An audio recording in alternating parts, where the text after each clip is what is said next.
لیکن یہ یاد رکھیے کہ موت کا مرحلہ اگرچہ مشکل ہے مگر اس سے اگلا مرحلہ تھوڑا اور مشکل ہے، اور وہ قبر کا مرحلہ ہے. قبر جو ہے وہ جنت کے باغوں میں سے یا تو ایک باغ ہے یا جہنم کے گڑھوں میں سے ایک گڑھا ہے. بہت سے لوگ یہ کہتے ہیں کہ کیوں قبر، ابھی تو فیصلہ ہی نہیں ہوا تو قبر میں کیوں یہ پکڑ ہو گئی.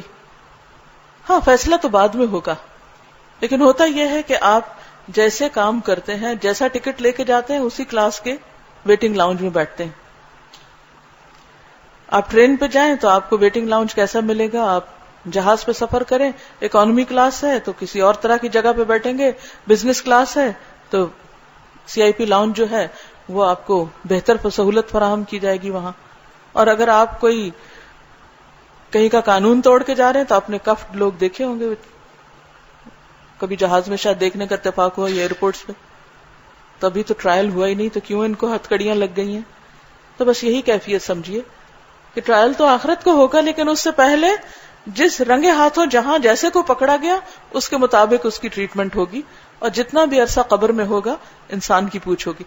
اور اس پر دلیل ہے سورۃ المؤمن کی آیت جو آل فرعون کے بارے میں آتا ہے. قرآن مجید میں آتا ہے وحاق بآل فرعون سوء العذاب. فرعون جب ڈوبا اور اس کی قوم پیچھے ڈوبی اس کے، تو فرمایا اور آ گھیرا آل فرعون کو بدترین عذاب نے. اسی وقت وہ عذاب میں مبتلا ہوئے. النار، آگ. وہ تو پانی میں جا رہے تھے، آگ کہاں سے آ گئی. یعرضون علیہا غدوا وعشیا، پیش کیا جاتے ہیں اس پر صبح اور شام. ویوم تقوم الساعہ، اور جس دن قیامت قائم ہوگی اگلی زندگی میں کہا جائے گا ادخلوا آل فرعون اشد العذاب، داخل کرو فرعون کی آل کو شدید ترین عذاب میں. تو یہ آیت مرنے سے لے کر قیامت کے دن کے درمیانی عرصے میں بھی عذاب کی دلیل ہے کہ مجرموں کی وہاں بھی پکڑ ہو جائے گی. حدیث میں آتا ہے جب میت دفن کی جاتی ہے، ہم سب اپنے آپ کو امیجن کریں تو اس کے پاس 2 سیاہ آنکھوں والے فرشتے آتے ہیں. ان میں سے ایک کا نام منکر اور دوسرے کا نکیر ہے. دونوں اس سے پوچھتے ہیں تم اس آدمی کے بارے میں کیا کہتے ہو، یعنی محمد صلی اللہ علیہ وسلم کے بارے میں. وہ کہتا ہے کہ وہ اللہ کے بندے اور رسول ہیں. دونوں فرشتے جواب میں کہتے ہیں ہم سمجھتے تھے کہ تم یہی جواب دو گے. پھر اس کی قبر 70 در 70 ہاتھ فراخ کر دی جاتی، یعنی 70 بائی 70 کر دی جاتی، یعنی اس کو فیلنگ ایسے ہوتی، اور اسے روشن کر دیا جاتا ہے. پھر بندے سے کہا جاتا ہے سو جاؤ.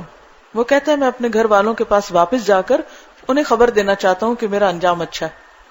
فرشتے جواب میں کہتے ہیں یہ ممکن نہیں، اب تم دلہن جیسی پرسکون نیند سو جاؤ جسے اس کے محبوب کے علاوہ کوئی نہیں جگاتا.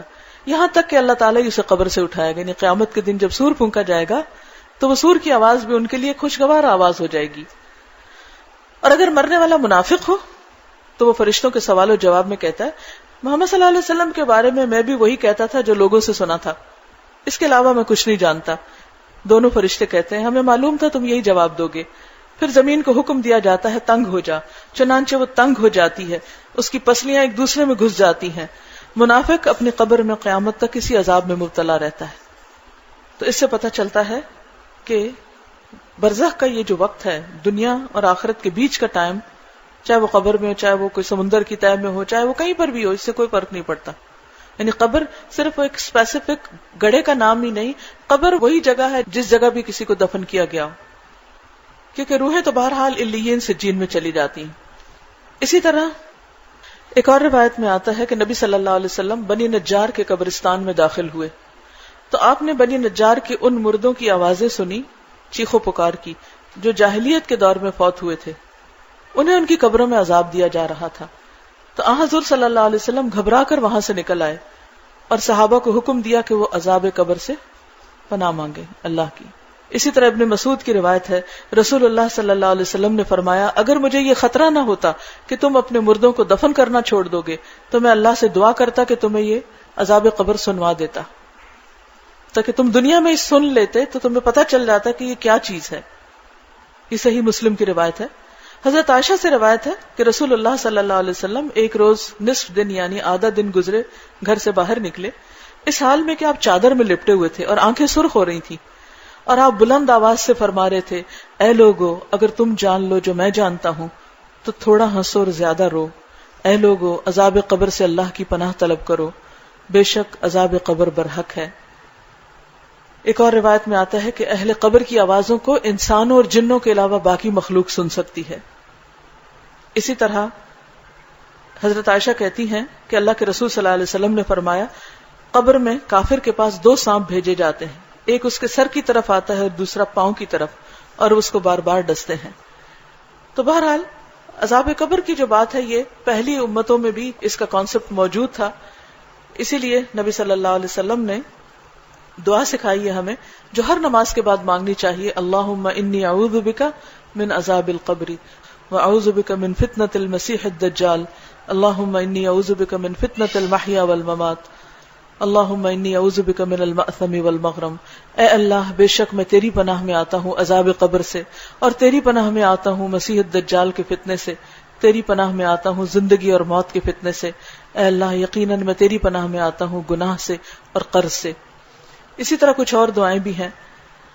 تو اس لیے وہ چیز جس سے ہم سب کو واسطہ پیش آنا ہے، جہاں کوئی بھی نہیں ہوگا، اندھیرا ہوگا، تنہائی ہوگی، سب چھوڑ کر چلے جائیں گے. کوئی کتنی بھی محبت کرے، کتنا بھی ساتھ دے، لیکن ایک دن چھوڑ آتے ہیں عزیز پیارے دوست رشتہ دار. اس تنہائی کے اوقات کو یاد کیا کریں، رات کے اندھیروں میں، تنہائی کے اوقات میں، اور پھر اس وقت ان اچھے اچھے کاموں کے بارے میں سوچیں جو کل وہاں پر فائدہ دینے والے ہیں. کیونکہ انسان کا جب حساب ہوگا تو اس کی نماز، اس کا صدقہ، اس کا قرآن، اس کی باقی جو نیکیاں ہیں وہ دائیں بائیں آگے پیچھے آ جائیں گی اور اس کے بچاؤ کا ذریعہ بنیں گی، وہ اس کو کور کر لیں گی جب باقی سب ساتھ چھوڑ جائیں گے. تو اللہ تعالیٰ سے دعا ہے کہ وہ ہمیں عمل کی توفیق عطا فرمائے